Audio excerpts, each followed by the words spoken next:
Halimbawa, 9 square meter yung kwarto na nagbenta doon sa, sabihin natin, kaibigan mo, kapitbahay mo, at nilagay natin doon sa ating kwarto na 20 square meter.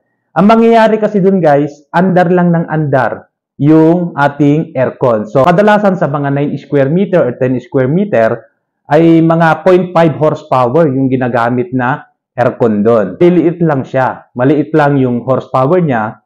So, pagka nilagay natin dito sa 20 square meter, ang mangyayari nun, andar lang ng andar yung kompresor. No? Yung ating aircon. Andar lang ng andar, hangin lang yung binubuga niya. Parang electric fan lang siya.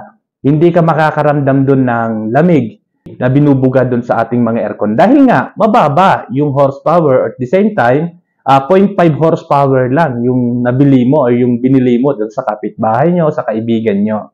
Napaka-importante guys bago kayo bumili, lalong-lalo na sa mga first time na bibili ng kanilang mga aircon. So, kailangan panoorin nyo to para hindi kayo magkamali sa pagpili ng ating mga aircon. Dahil medyo may kamahalan ang ating mga aircon ngayon at hindi natin kaagad may babalik yan. Lalo-lalo na pagkamali yung horsepower or aircon na nabili natin.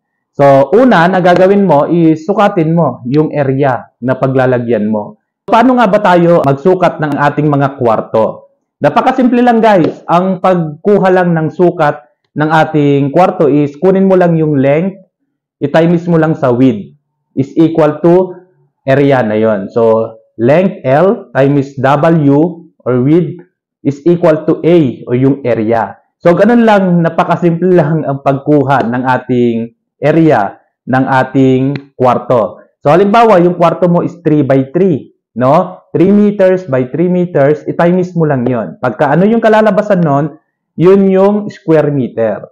So, halimbawa, 3 by 3, 3 times 3 is equal to 9 square meter. So, yun yung sukat ng inyong kwarto. So, pagka nakuha mo na yung sukat ng inyong kwarto, malalaman na natin kung ilang horsepower ang nababagay dun sa kwarto natin. So, ngayon, magbibigay ako ngayon ng konti example. Paano natin malalaman yung horsepower na nababagay dun sa ating kwarto? So, pagka 9 square meter yung inyong kwarto or 10 square meter, pwede na sa 0.5 horsepower yan. No? Yung mga maliliit lang na aircon. So, pwede na yan. Mapapalamig na nila yan. At the same time, maganda na yung andar ng ating compressor. So, pagka ang kwarto mo naman is nasa 10 to 13 square meter, pwede na yan sa 0.75 horsepower. No, na aircon. Room mo naman is sabihin natin nasa 16 or 17 square meter or 18 square meter. So, pwede na yan sa 1 horsepower. So, basta magdagdag ka lang ng 33 square meter, magdagdag din yung horsepower na tinatawag ng ating mga aircon. Pero, may mga i-consider pa rin tayo. Pagka nakuha na natin yung sukat ng ating kwarto at alam na natin kung anong horsepower yung ating kwarto. Halimbawa, 3 by 3 yung inyong kwarto. Ang nababagay doon is 0.5 horsepower. No? Pero, tignan mo kung ano yung kwarto mo. Kung open lang ba siya, ikaw lang ba yung gumagamit, walang appliances doon sa loob.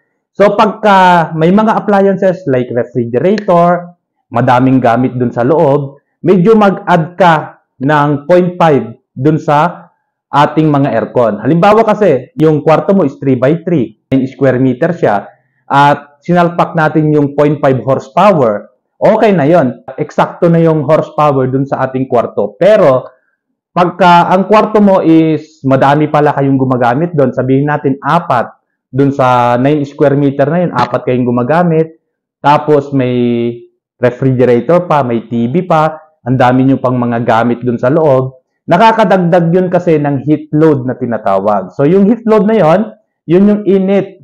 Nagpapainit dun sa loob ng ating kwarto. Ang mangyayari nun, yung aircon natin is andar lang ng andar. Napakalakas sa konsumo po ng ating kuryente yon. Ano yung mga dapat nating gawin?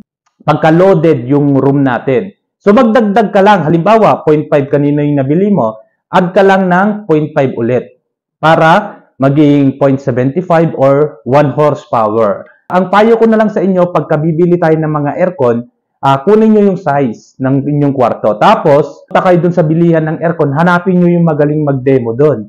No? Yung may kaalaman talaga sa mga aircon para hindi kayo ma-undersize ng horsepower na tinatawag. Sabihin mo dun sa kanya na, "Sir, ano po ba yung nababagay na aircon na gagamitin ko?" 4 kaming gumagamit dun sa kwarto, 2 yung anak ko, saka kaming mag-asawa. Ganyan lang, i-explain mo sa kanya.